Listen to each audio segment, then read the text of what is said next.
Hello, Whovians. Welcome back to the third channel. Yes, welcome back to another glorious interview. Yes, so I already know it's going to be glorious. I'm here, so it's always going to be glorious.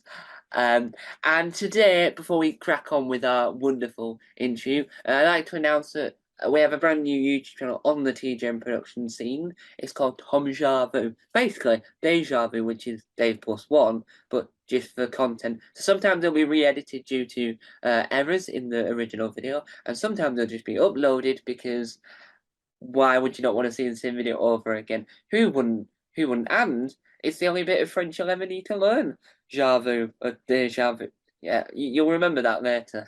Or you probably won't, because that's why it'll feel familiar. But anyway, we'll crack on with our interview. Now, my guest is best known, I would say, best known for appearing in Citizen Khan, the amazing Adil Ray sitcom. It's the one and only Phil Noyce. Hello. And so we'll start at the very beginning. Not Yeah. not at the very beginning of life itself, but the very beginning of your career. How did you get into this profession we all call acting? Well, I would say, I mean, even school days, I was getting up on stage and doing the business. But it was university, I think, university days that kind of cemented the idea in my head. Um, I was working with friends who still remain my friends after 40, 50 years, 50 years, in fact. Yeah, I'm that old. yeah. And what was it like? What was it like playing George Formby in Goodnight Sweetheart? Yeah, it's just, I mean, thinking about it, I thought it's strange casting, but I suppose I could do a kind of more or less an impression of him. Didn't look anything like him, of course, and I still got the teeth. They made some prosthetic teeth, and I've still got them, and I do occasionally wear them to frighten my friends. And did you have to do research on George Formby to make sure you get the likeness as like to possible, but even though it was in a comedy setting? Yeah, up to a point, but remember, I mean, this was kind of made kind of, I believe, early 90s, if I'm right. So no internet. So researching was much more arduous, I suppose, but there was a possibility of finding out a little bit about him. I knew a bit about him because as I already said, I'm quite old. So, you've got a kind of sense of this was a man from the kind of past, from the 40s, Yeah. and leaning on the lamppost, big song that everybody at the time knew. And do you think that your portrayal of George Formby will live up into if they ever make a film about him? Do you reckon he'll be in the height of like the top 10 greatest actors that played George Formby of all time? Um, the top 10 greatest actors who played uh, George Formby. I don't think so somehow, but I don't know how many actors have played George Formby. I don't think it's many. No, well, maybe then I would creep into the top 10. Maybe I'll creep in at number nine.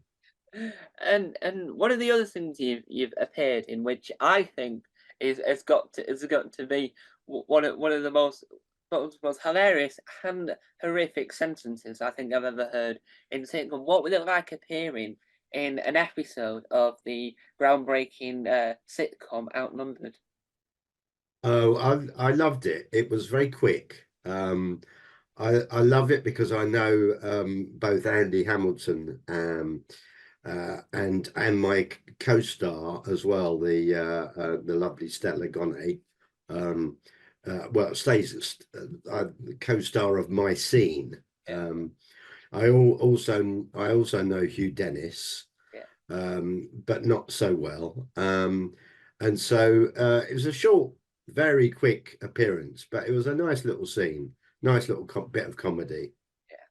And was the dog easy to work with, or was the dog as evil as it sounded on screen? I saw very little of the dog, but the dog seemed lovely. as those kind of dogs usually are. And would what advice would you give anyone that wanted to be a up and coming or are currently in the business of acting?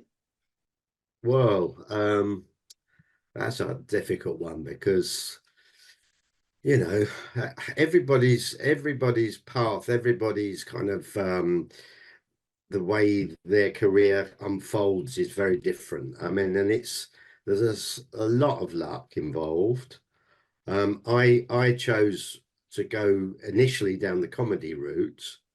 So I was kind of doing review to start with, then I was doing stand up, and then into the world of comedy television, and then broadening out into kind of mainstream kind of drama type television as well. Bit of theatre, not much, but you know. Yeah. And do you reckon that theatre, because I've heard it this term used, do you reckon theatre is where actors can improve, or do you reckon that actors just naturally improve over time? Um, I don't know. The I think you can become a very talented theatre actor by doing it a lot, probably. But at the same time, it is a very different kind of acting. And anybody who works in the theatre and works on television and does them both will tell you the same. They are completely different creatures. You know, when you're in the theatre, you've got to be able to kind of take in an audience. You've got to be able to be in front of an audience. You can vary your performance slightly. You can give it larger, I suppose, than you can on television. It's very small television. And what was it? You appeared in I think one of the best daytime based programs that have dramatic incidents occur. What was Yeah, it like appearing in 5 episodes of the sadly now coming toward the end greatest daytime soap of all time, Doctors? yeah, yeah. Well, you know, I think it's always been a fantastic training ground for up and coming directors, for actors that you know maybe are starting out as well. Also a little bit for kind of more seasoned actors, gives them a chance to do something a bit different. I think it's been a fantastic thing. The crew are amazing. They work really fast, but you never feel that you don't have enough time to do stuff. Yeah, So you might be pressured in that it's going to be done in a very short space of time, but you always are given enough time to give your best. yeah. And because you've also worked on EastEnders, do you reckon that the difference between the working styles are similar due to the genre, or do you reckon that they work differently due to the amount of time that they have per episode?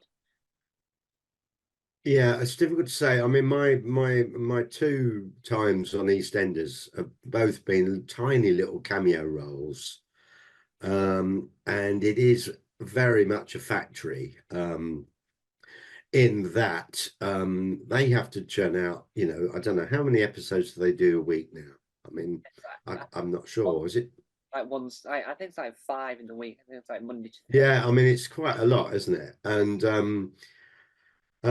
I think that you know the amount of content they have to produce the whole time means that they just really have to churn it out, and so actors learn how very quickly to kind of to learn lines, I suppose, and also they don't have much chance to kind of connect with other people they're working with, especially visitors.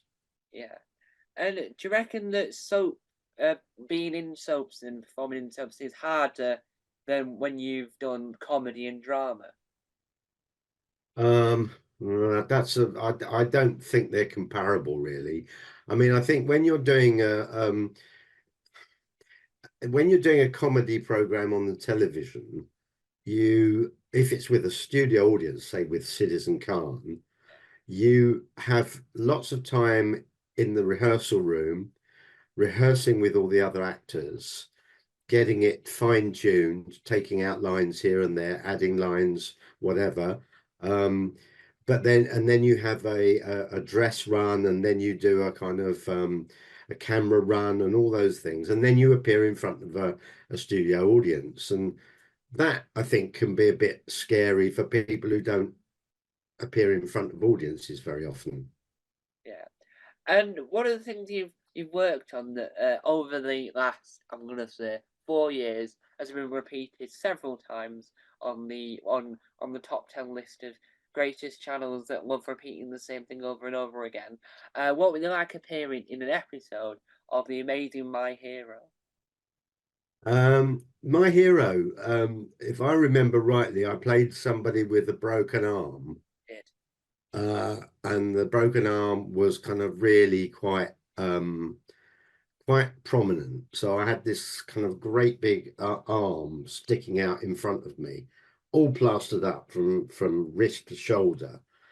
And I mean, again, I knew some of the people in the cast, and so I felt very kind of part of the whole thing. But my role was quite small. I did have I think I had a few gag lines, but it wasn't going to set the world on fire, shall we say. Yeah. And with you appearing on all these shows, do you get recognised as you're walking down like to Tesco's? No, I would say it happens rarely. Depends if something's gone out on the telly the day before or whatever. Yeah. I've had a lot of people come up to me and say, "You're on the telly, aren't you?" And I say, "Well, sometimes, yeah." And they say, "Well, what you been in then?" And I say, "I'll give them a few ideas, what it might be." Nah, never seen that. Nah, don't know that. Nah. And they've never seen anything that I've been in, but they've seen me, so they kind of know. So I'm one of those people that kind of I always think is occasionally a little bit famous, but not for very often, Yeah. not for very long. And do you think that that's easier not being like in the limelight all the time because then you can just go and get your dairy milk from Tesco's? Not being in the light, but yeah, I think it is probably easier. I mean, I think it must be awful for people who can't go out in the street without being mobbed or attacked, or I mean, not attacked in a kind of unpleasant way, but I mean, by people not being able to have their private lives. Yeah.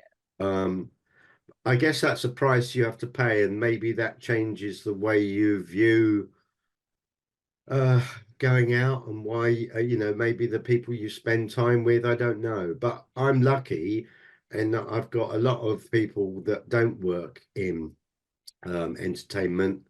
There's a whole host of people that are my friends that are not anything to do with it. And one of the things you've appeared in recently that is like I mean the project itself I think is going to become more popular now that it's available on Audible. What was it like appearing in an episode of the or I'm gonna say radio series, but technically it's well it's a CD, it's an audio CD. What was it like appearing in Chelmsford's 1, 2, 3 The Revival? Oh, it's interesting. You've really done your research well, Tom, here, because you know everything. Um, so at the time, I wasn't able to go into studio to do it. I worked with the director. I worked with the director apart from everybody else with a microphone. And in fact, I just did my parts. I think he might have played in the recording of other actors, and I just put in my parts. And do you reckon that because of it being an already established like project like program, do you reckon it was a lot more challenge harder for you to try and deliver your best performance because you're worried that you might not make the fans as happy as you want to. Are you thinking in terms of Chelsea 1, 2, 3 particularly? Yeah. I don't know. That's a difficult one as well because um I wasn't sure what kind of audience that would still get. I mean, you're aware of it, and I'm sure that there are some real fans of that series. But it was a long time ago as a television series, and so I don't know. I didn't really do it with any expectations. I just did it as best I could from the desk that I'm sitting in now. Yeah, and do you reckon that when these reboots of these programs and these revivals come out, do you reckon that I've got more expectation that it's going to be as good as the original because of like it already being established with a set of actors already? Um, I'm not sure whether I mean, I think this was kind of. I probably think this is probably more of a project, a private project from the writers and the original cast that they just felt they wanted to kind of revive it. But I don't know whether they had any great expectations for a huge kind of Chelmsford 1, 2, 3 kind of the country going wild for Chelmsford 1, 2, 3. I'm not sure. I doubt it somehow. Well, I know that the company that produced it have also done some other sleeper hits, and what I mean by that is that they've also done some others stuff on there that's incredible. Like they did an adaptation of a Doctor Who episode, but as in like they did a sequel where it wasn't really connected to Doctor Who, so they could get away with the rights issues, but they made sure that the characters were continued forward. So I do think that the more people that discover it, the more popular it shall be. Yeah, you could be right, and I think these sleeper hits they do exist, and you can kind of things start to go viral, don't they? And I'm not sure, I'm not the person to ask, I suppose what I'm saying. I was just a hired hand. And one of the things you've done in the Pacific universe that like when that was that's like an amazing it's an amazing episode you were in. What was it like appearing in the episode of Doctor Who? I think if I remember rightly, Kill the Moon. What was it like to be on a moon that was actually an egg? Yeah, I know. I mean, it was one of the kind of most kind of um weird episodes of Doctor Who that I've kind of been aware of, I think. I mean, you probably have watched much more Doctor Who than I have. I mean, I've watched quite a lot at various times, but not I'm not as avid a follower of Doctor Who as I'm no doubt you are, Tom. But um yeah, that was kind of great because working on Doctor Who is such a kind of iconic thing, isn't it? Hmm. It's it's what a lot of actors think. Oh, I'm going to be on Doctor Who. Not everybody can say that. Hmm. Um, we filmed it in Lanzarote. Yeah, I don't know if you knew that. I expect you did. I didn't know that. Yeah, You did know that, yeah. And the reason being that it's the most kind of like a moonscape yeah. within relatively easy reach of Britain, I think. Yeah. And did you watch your episode back because of like it because of a lot of modern Doctor Who requires a few bits of CGI? Did you watch it back to see how it came across on screen? Yeah, I did, of course. And also to see which bits of mine stayed in and which bits were cut out. No, I mean, I think yes, it was extraordinary how they can make it look even more lunar Yeah. than it actually was. I mean, it did look pretty good. I mean, you kind of went to this area, this kind of desert area, really, I suppose, and it did look like a moonscape. And are you one of those, because I've interviewed a lot of actors now, are you one of those actors that like sitting there watching and listening to what you've been in, or are you one of those that run straight for the hills? Uh, I'm intrigued. I'm usually disappointed. Yeah. So I'm much more kind of watching, behind my hand slightly, slightly trepidatious about what it's going to be like. But I will watch it. I'm not, I don't kind of think, I'm not kind of, oh, I don't care. I've done that. Yeah. And is because you've done so many different genres in mainly in TV, what is your particular favorite genre to like sort of perform in as an actor? Well, I think probably I've got more experience and more probably more ability to kind of to deliver a funny line, I think probably. Yeah. So I think some people don't have that sort of comedy sort of muscle, I suppose. And I think I do have that. And so I suppose that's something I like doing, but I also like being challenged. And I do, like we mentioned Doctors earlier. I did this double episode of Doctors, and I kind of found that an intriguing thing to do because I was playing a man with Alzheimer's, and and both I and my director had mothers who had some kind of dementia, and so we both kind of recognized certain aspects of our mothers, and so that was difficult, but it was really worth doing. And when you were portraying that type of character, did you have to like do extra research to make sure you did it as real as possible so that you portrayed it? Yeah, I did it as real as possible to kind of. I mean, I wanted to be as faithful to the script because obviously the script guides you. But when somebody is in that stage of their dementia, they can be quite frightened and quite uh, they're not absolutely sure what's going on, and they can be frightened and get very upset very quickly. And I think I was able to bring a bit of that to it. Yeah. And one of the things you've done in the drama universe, um, if that's a word we're now using, what was it like appearing in one of the greatest British series, but terrible when you import it to America and David Tennant with you doing an awful American accent? What was it like working on the British crime juggernaut, Broadchurch?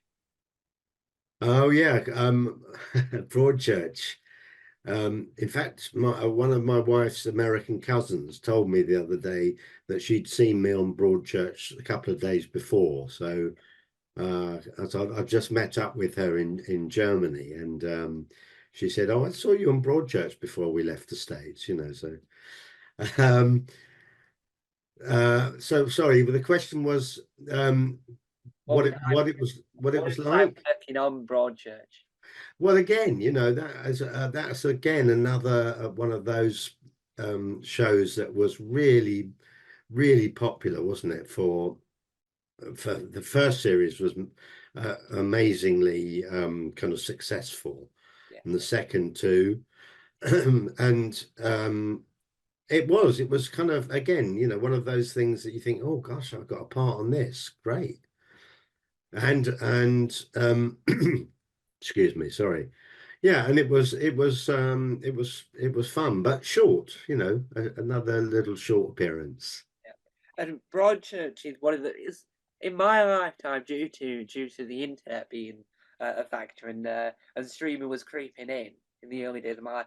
Broadchurch was one of those programs that everyone was talking about the very next day.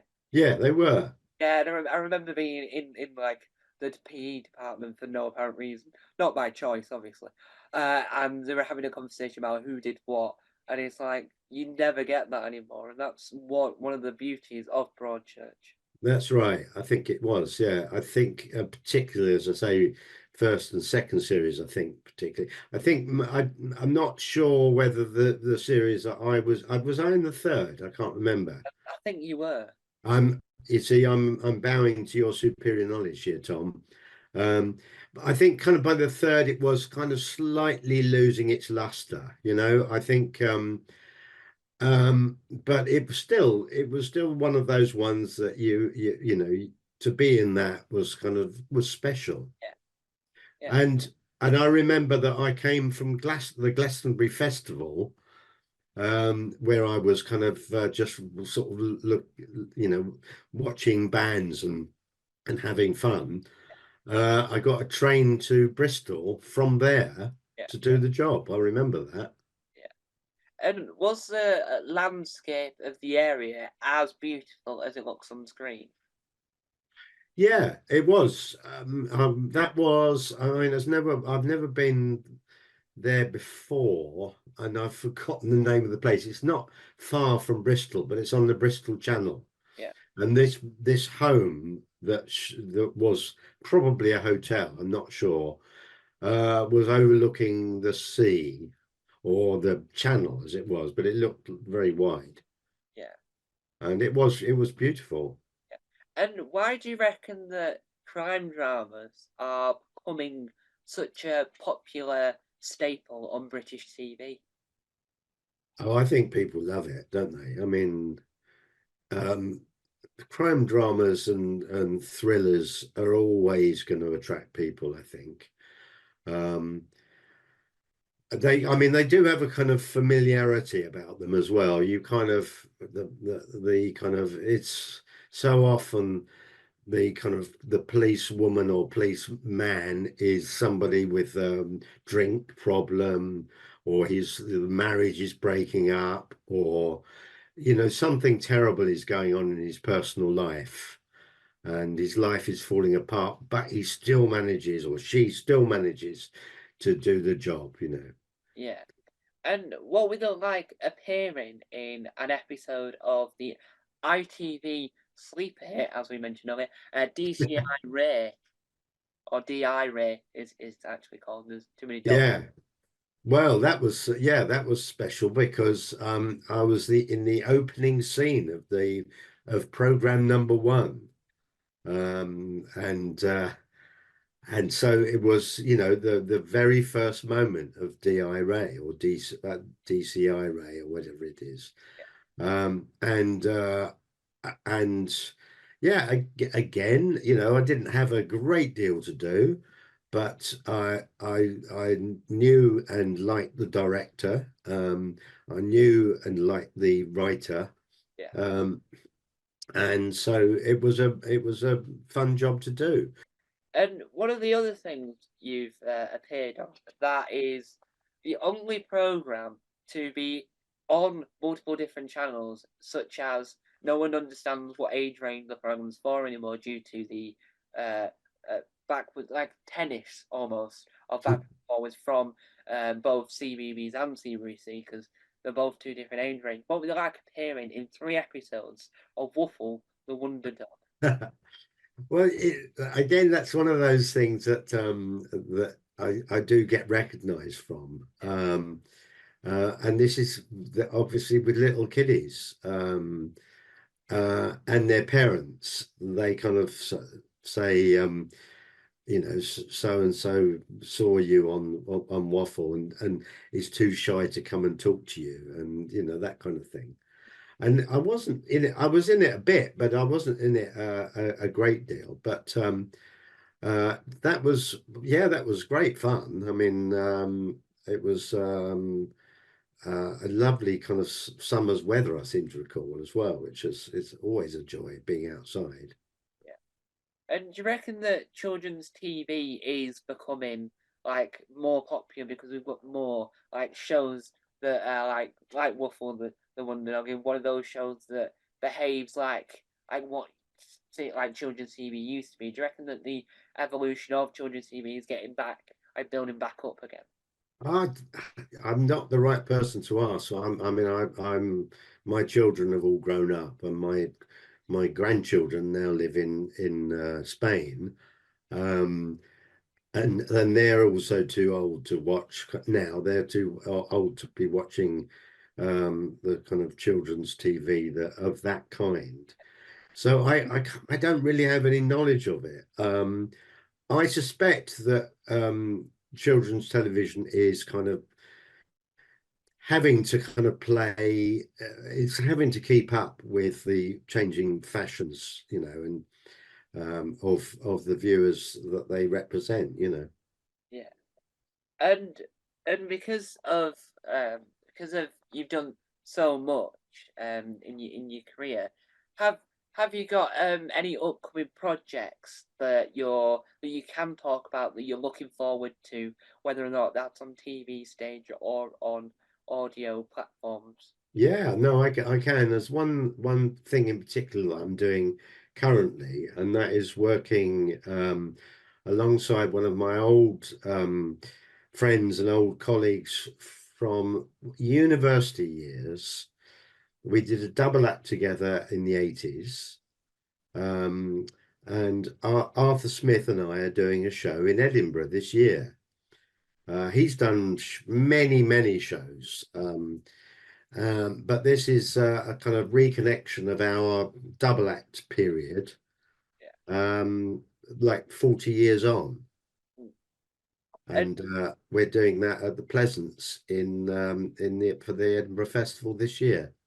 will you be there for the whole run of the No, festival? just for the first 2 weeks. Yeah, we're in the Pleasance Cabaret Bar in the afternoon, which is perfect for people like us. Yeah. You don't want to be doing a late night show at our age.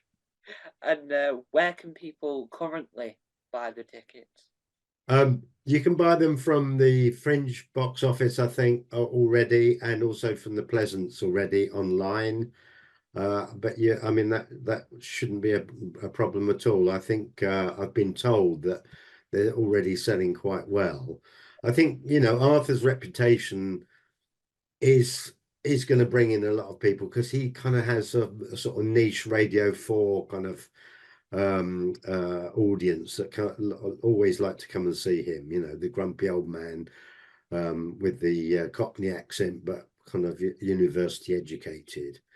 Um, and some people we will even remember the fact that we worked together in the 80s doing a double act. Yeah. So, and it is kind of it's a mixture of stand up and a play. It's kind of I suppose you could describe it as Waiting for Godot meets Morecambe and Wise. Yeah. And what what can people expect if they buy tickets to see it? Without spoiling it, what can people expect from the show? Well, it's a sort of reflections on age, on the past, um, about our lives, what's happened to us personally, but also there's a lot of nonsense. There's a lot of kind of surreal kind of non sequiturs. There's a whole lot of sort of double act in there, but it's also got the format of it's got a little story as well running through the whole piece, and it's called Oof. And do you know why it's called Oof? Why? Well, it's, you know, it's the kind of oof. It's that kind of tiredness, and also as you know, when you get old, you know you're old because when you bend over or you sit down, you can't stop yourself saying oof Yeah. like that. It won't be like that for you yet, Tom, but I mean, you Well, it might be. Who knows? Who knows? I've got the mental age of an 84-year-old and the body of a 19-year-old. know. And one of the things you've done is on the list of dying arts.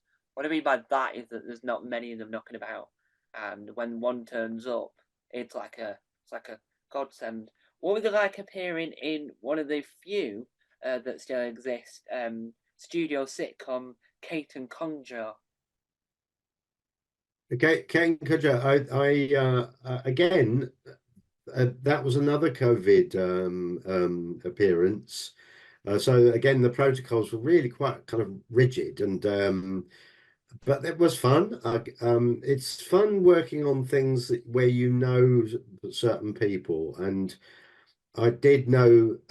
Again, it was Andy Hamilton was again it got me involved in that, and so it was really kind of that sort of. It is always very kind of welcoming being part of something like that,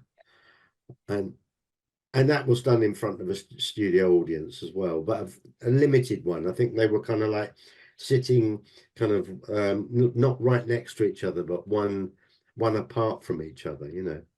And do you reckon that because you've done both studio and non-studio sitcoms, do you reckon that the studio sitcoms are still well loved because of the fact that it feels more like a traditional thing, or do you reckon that people there's not many made because of people not be liking the fact there's an audience laughing? Um, I think you've hit the nail on the head with both of those alternatives in a way. I think there's kind of a bit of both.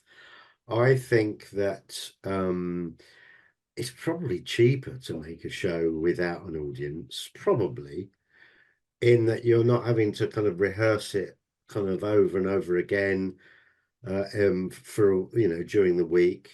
Um, um, but then I because I've done both and I've enjoyed doing both.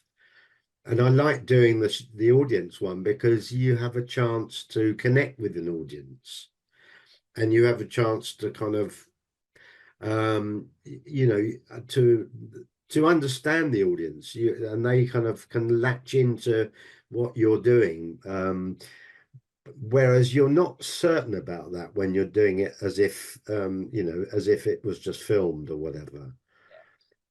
You're reliant on the kind of the crew and your other fellow actors so telling you, you know. Yeah. And what was it like working on 11 episodes of the well, one of the most loved, in my opinion, studio sitcoms of its time that sadly should return? But I think Adam Ray has gone to more professional journalistic views and lingo. But lingo is also amazing. It's just less journalistic. What was it like working on Citizen Khan? Yeah, I had great fun working on Citizen Khan. It was one of the kind of most regular things I've done in recent times. And it was um, yeah, it was great as well because it was filmed up in Manchester. Um, and so even though it was set in Birmingham, a little bit of the filming was done in Birmingham, but some of it was done in Manchester, and the studio was in Salford. I mean, when I say Manchester, I mean Salford. Sorry, Salford. It's actually Salford. Um, and uh, yeah, that was great. I kind of, I got to know all the cast very well because of being a part of it, and being kind of the only kind of non-Asian regular part as well was kind of quite nice, you know.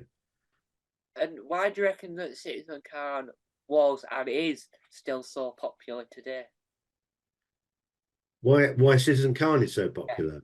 yeah, Um, I well, I think it kind of it filled a gap in what was needed. I think that kind of um a comedy is important to kind of yeah, it's so difficult to explain.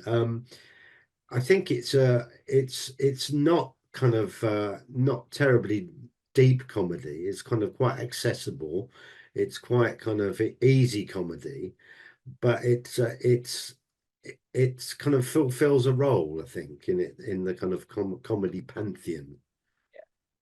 And do you reckon that it could ever return? And if so, would you want to return if the program returned? It's very much dependent on Adil, isn't it? Because Adil is kind of forging a career elsewhere now. He's gone into kind of presenter and quizmaster host roles now. So I suspect it's not likely to come back. But yeah, no, I would go for it if I was asked to do it. Yeah, I'd do it. And so, as we come towards the end of this glorious, I've not swallowed that dictionary yet, so there's still words I could glorious, magnificent, out of this world, extraordinary, what interviews. Where can people track you down, but don't give away your home address? Well, they can track me down by I don't know what to say really. Yeah, I don't. I wouldn't do that. I live in London.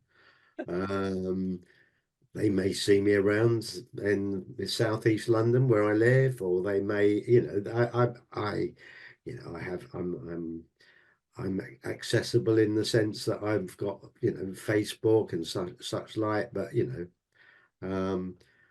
obviously, they can also contact me through my agent. You know. And other than the Edinburgh Fringe, have you got any other projects coming up on screen that where we can see you, that you can talk about? Not currently on screen, no. So we're waiting for the next one to happen. So keep your eyes peeled. But if anyone wants to see more from Phil Knight, well, the whole of Citizen Card is available on the iPlayer and is on Gold quite regularly. Or especially on a Saturday morning, you can just turn it on and some antics will occur. You'll probably watch some toilet paper fling in the air, depending on which episode you're watching, to be fair, but some toilet paper issue quite often. I can probably tell you multiple episodes with that, and everything else is available through ITVX and other streaming services if you're not British. If you're international, it's probably on BritBox. Everything's on BritBox these days. So, thank you for doing this interview. And thank you guys for watching. And remember, no, I've forgotten.